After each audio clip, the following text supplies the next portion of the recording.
सरस्वती देवी के पुत्र रूप में सुमित्रा नंदन पंत जी ने जन्म लिया था, परंतु जन्म के कुछ घंटे बाद ही उनकी माता जी का देहांत हो गया और पंत जी माँ के वात्सल्य से वंचित हुए।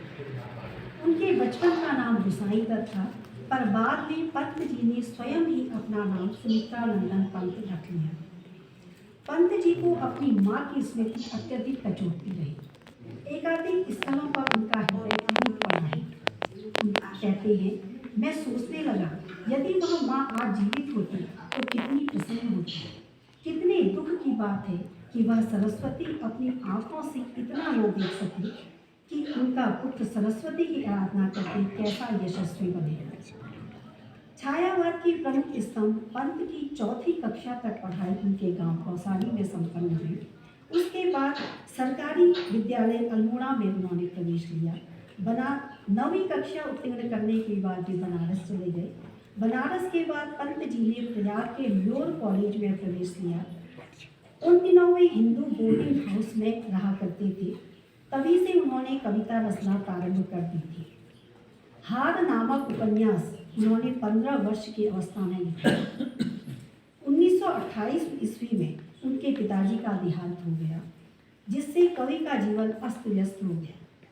दूसरी तरफ उनके बड़े भाई, जिनका देहांत पहले ही हो गया था, अत्यधिक कर्ज छोड़ गए थे। उस समय पंत का जीवन अत्यंत व्यस्तता का रहा, जिस कारण विवाह के विषय में सोचने का उन्हें अवसर प्राप्त नहीं हुआ। हिंदी की नवीन काव्यधारा का प्रारंभ छायावादी कविता से हुआ। हिंदी छायावादी काव्य के प्रारंभ और प्रवर्तन का श्रेय वैसे तो प्रसाद जी को है, परंतु छायावादी रचना शैली एवं अनुभूति का सर्वाधिक प्रसार पंत जी के द्वारा ही हुआ। आधुनिक हिंदी कविता के इतिहास में महाकवि के रूप में प्रतिष्ठापित पंत जी 20वीं शताब्दी के दूसरे शतक से लेकर 8वें शतक तक के लंबे अंतराल में, जहां एक ओर अपनी भावमयी कल्पना शक्ति, अनुभूतियों की इंद्रधनुषी रमणीय अभिव्यक्तियों से सहृदयों का कंठाहार बने रहे, वहीं दूसरी ओर युगानुरूप अपनी अनुभूतियों की इंद्रधनुषी रमणीय अभिव्यक्तियों से सहृदयों का कंठाहार बने रहे। दूसरी ओर युगानुरूप बदलते हुए जीव मूल्यों एवं परिवेश से जुड़ा रहकर अपनी विकासमान वैचारिकता से भी जनमानस का उचित मार्गदर्शन करते हुए पाठकों के मस्तिष्क का भी परिष्कार एवं परिमार्जन करते रहे। पंत जी अपने युग के प्रति सबसे अधिक जागरूक कवि अथवा साहित्यकार रहे हैं। उन्होंने खड़ी बोली को नूतन सौंदर्य बोध, पद सौष्ठव तथा भाव गौरव से युक्त किया और खड़ी बोली की खड़खड़ाहट दूर की एवं उसमें लघुता एवं कोमलता का संचार किया। पंत जी कोमल एवं सुकुमार कल्पना के कवि हैं। उनकी कल्पना अलौकिक एवं नूतन सृष्टि विधायिनी है। अपनी इसी अप्रतिम कल्पना शक्ति के द्वारा पंत जी ने प्रकृति के एक से एक रमणीक चित्रों को अंकित किया है। उनकी प्रकृति सुंदर अलौकिक सौंदर्य से मंडित हो गया। वह सचेतन प्राणियों से भी अधिक मादक और मोहक बनकर उनके काव्य में उपस्थित हो गई। उन्होंने प्रकृति की प्रत्येक धड़कन को सुना, क्योंकि पर्वतीय प्रदेश में जन्म लेने के कारण पंत जी का प्रकृति से सहज संबंध था। पंत जी का काव्य उनके समन्वयवादी निरंतर चिंतनशील व्यक्तित्व का परिणाम है। एक ओर उनमें भौतिक मूल्यों के प्रति आस्था है, तो दूसरी ओर आध्यात्मिक साधना की उच्चाकांक्षा। इसी कारण पंत जी का व्यक्तित्व एकांगी नहीं है। हिंदी के समस्त कवियों में सबसे अधिक शालीन, शोभन एवं संस्कृत व्यक्तित्व पंत जी का ही था। उन्होंने जिस प्रकार छायावाद को गुरुता, गंभीरता एवं नूतन अभिव्यंजना शक्ति प्रदान की, उसी प्रकार प्रगतिवाद के भी वे अग्रदूत एवं उसे विकासशील बनाने वाले बने। पंत जी के व्यक्तित्व निर्माण में पूर्वांचल की निसर्ग सिद्ध सुषमामयी प्रकृति सुंदरी, स्वयं के व्यापक अध्ययन, चिंतन और मनन, पुनर्जागरण युग की सांस्कृतिक संस्थाओं और युगीन विचारधाराओं का सम्मिलित प्रभाव रहा है। वसुधा ने अपने व्यापक स्नेह द्वारा महाकवि पंत जी को वह सब दिया जो उनके भीतर मनुष्य तत्व के पोषक के लिए आवश्यक था। कोमलता, भावुकता, संगीत और काव्य प्रेम के साथ सहिष्णुता, व्यापक स्नेह और मानव कल्याण की जो भावना पंत जी को मिली, उसका पूरा श्रेय प्रकृति को जाता है।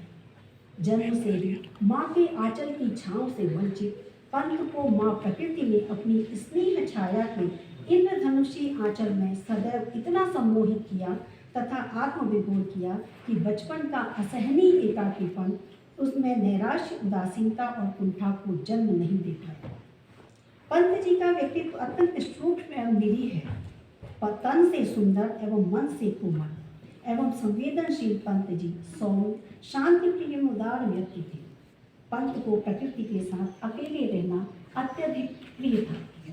बस पंत जी सदैव प्रकृति के साथ घंटों अकेले बैठकर प्रकृति को निहारते रहते। प्रकृति उनकी सहचरी थी।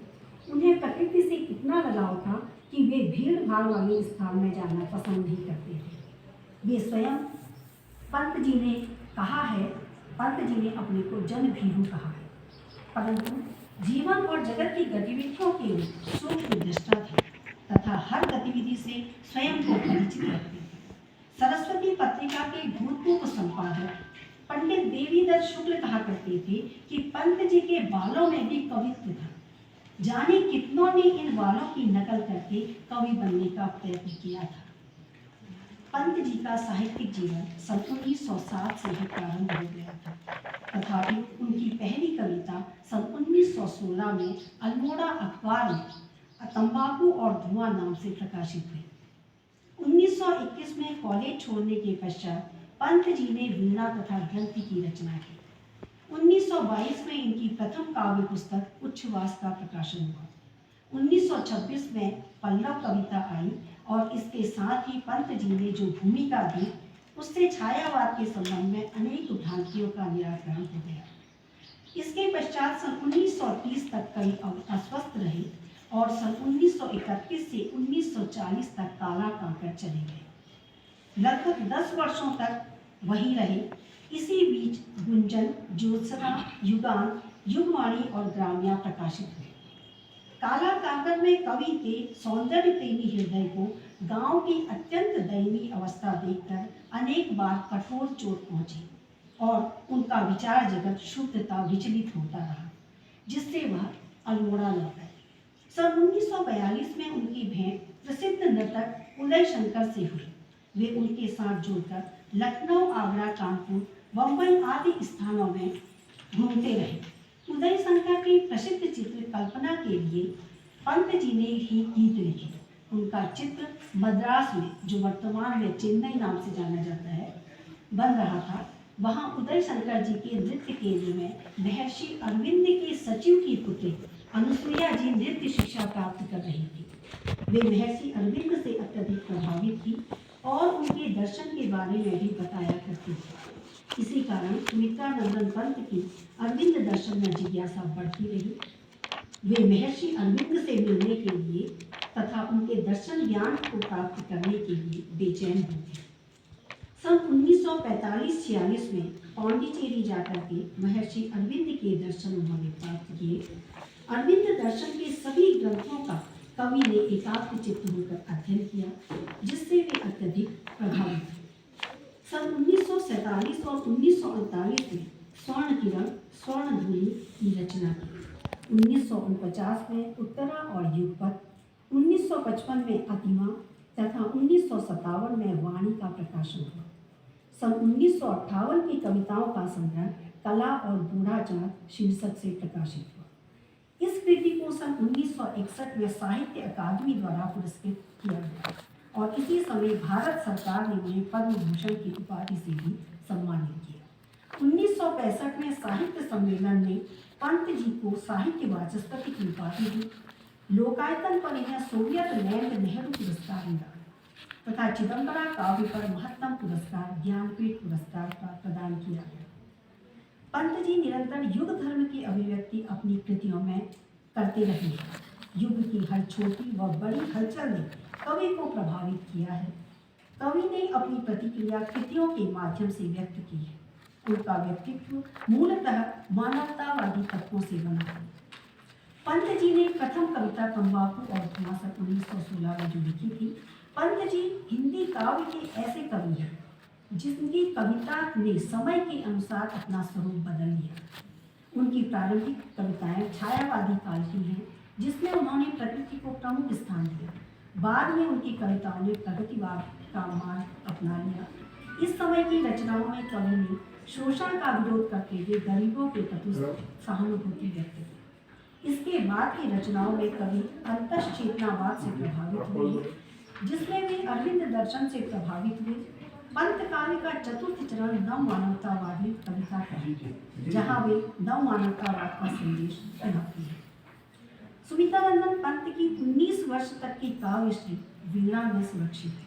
कवि ने इन रचनाओं को दुधमुहा प्रयास तथा बाल कल्पना कहा है। अपनी रचनाओं को तुतली बोली माना है। यह तो तुतली बोली में है एक बालिका का उपहार, वह अति अपुष्ट ध्वन्यात्मक है, बिना व्याकरण बिना विचार। पंत जी की कल्पना प्रारंभ से ही उनकी चिरसखी रही है। बाल रवि की प्रथम किरण का बोध पखेरु को किस प्रकार होता है, यह सोचते ही कवि की कल्पना उड़ निकलती है। प्रथम रश्मि का आना रंगनी तूने कैसे पहचाना, कहाँ कहाँ है बाल विहंगनी, पाया